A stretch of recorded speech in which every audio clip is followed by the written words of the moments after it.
Po, me që jemi të kjo temë, lutja, ka shumë prindër, sidomos nëna, cilët janë gjinia femrore është pak ma e ndishme sen, cilët janë sprovu me fëmijë smur, autizëm, sindrom, etjere, etjere.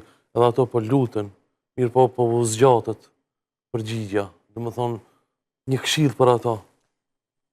Pa dyshim që sprovat, Allahu subhanahu wa taala nuk e sprovon njerëzit pse si don. Se të sprovën duhet me kuptu sunullah kështu në këtë formë. Allahu subhanahu wa taala thot pejgamberi on sallallahu alaihi wasallam, ashaddu an-nasi ibtilal al-anbiya. Njerëzit më të sprovuar janë pejgamberët. Pastaj ata të cilët vinë në rangun e tyre. Nuk është për qëllim me dituri, po me dashni ndaj Allahut subhanahu wa taala. Pastaj pejgamberi on sallallahu alaihi wasallam ka thonë, idha habba Allahu abdan ibtala. Kur Allahu e don një njeri, Allahu e sprovon.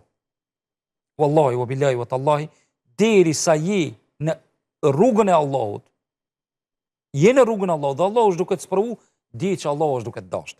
Në momentin që nuk je në rrugën e Allahut, ki dro dhe ki kujdes se domethënë Allahu është i hidhur me ti.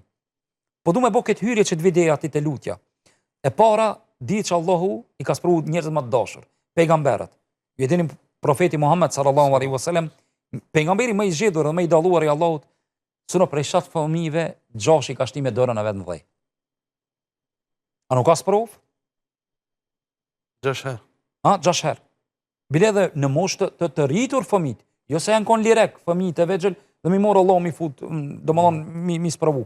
Ka disa prej fëmijëve të pejgamberit sallallahu alaihi wasallam, të cilët kanë vdik në moshë të hershme, të Ibrahimi, po. Po Ibrahimi, Kasimi dhe të tjerët. Mi po, numri i tyre të tjerë të mëdhej, shembull që kanë vdik, janë kon më të mëdhej. Shembull Umu Kulthumi dhe të tjerë që kanë qenë bashortë e Hazreti Othmanit radiallahu anhu, 2 vajzat e tij. Tu dihet i ka vorros pejgamberi sallallahu alaihi wasallam me fëmijë bile. Kanë pas fëmijë, kanë lënë jetima, i ka vorros pejgamberi on sallallahu alaihi wasallam. E këtu du me dalën suna. Allahu nuk dën të thotë pse të ka sprovu, nuk dën. Po çka është urtësia? Urtësia Allahu subhanahu wa taala ka përgatitur vënë në xhennet. Thot pejgamberi on sallallahu alaihi wasallam. Në ditën e gjykimit atje është rahatia e përhershme, nuk ka këtu. Rahatia momentale duhet me shiu, nuk ban me bon vetin me privu, me bon haram vetit, mos mu kënaq, me shkum pushim, me hangër, me pi, halal. Mirë po, rahatia diku është atje, e përhershme. Në momentin që njeriu do të dalë atje dhe do t'i shohë njerëzit e sprovuar në gradat e larta në xhennet, njerëzit e pas provuar kanë me lutë Allahun, o Allah, ne mund sot tash na sprovo me diçka që ta arrim gradën e tyre. Allah nuk e ka bën më atje ashtu. Kjo është një mesazh dhe një myshde për ato nana, për ato motra, të cilat Allahu i ka sprovu. Me fëmijë smur. Po, lutja është arma më e madhe, të cilën duhet ne ta shfrytëzojmë. E tash Allahu subhanahu wa taala ndonjëherë neve na vanohet përgjigje e lutjes, jo që Allahu s'don, po Allahu është duke u kënaqur çish jemi duke e lut ata. Neve në moment të caktuar na duket lodhje, raskapitje. Mi po pasha madhnin Allah, sikur njeriu kur e ndërton shtëpinë, ose kur e bën diçka. Lodhët një arritje ose studimet, në momentin që e merr diplomën, i harron lodhjet, raskapitjet. Këtë harron. Ama ai mundi, rezultati është u pagujt shumë. Po, a pagujt, ama harrohet, andaj kur e merr, kënaqesh. Edhe e merr sipas lodhjes, edhe shpërblimi sipas mundit. Andaj edhe ato nana, ju bëj selam. Mos hopni imitin nga Allahu te bareku teala. Mos e nani lutjet, bani lutje se Allahu e përmirëson gjendjen. Tashti Allahu dikonin e sprovon në pasuri, dikonin në shëndet, dikonin në evlat. Kjo është bota e sprovave. Nuk është veni në të cilin ne këtë kemi pas punë të mirë.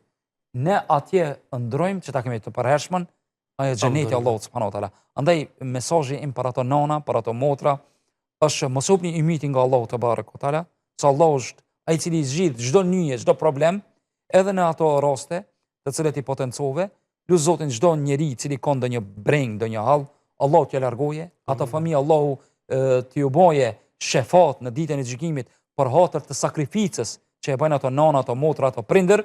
Andaj lut Allahun me emrat e tij të bukur dhe cilësitë e tij të larta në këtë muaj të bekuar, Allahu çdo të sprovuar, Allahu t'ia largoje sprovën e tij, ta shëroje, ta shpërblejë me shpërblimet e pakufita në këtë botë dhe në botën tjetër, ja Rabbel Alamin. Kjo është jeta sona. Qofse kish meritu dikush të jese i pasprovuar, i pa dëbuar, i pa larguar nga vatani i tij, që mos mi vdek fëmijët e tij, vallahi kishin zotëria e njerëzimit Muhamedi sallallahu alaihi wasallam. Megjithatë, ai ketë këto ndoshta shka dikush prej neve ka ndonjë cilësi, ai të gjitha këto i ka shiu. Allah na bëf për njerëzve të dërueshëm në sprova e falënderues ndaj Allahut vazhdimisht ya Rabbel Alamin.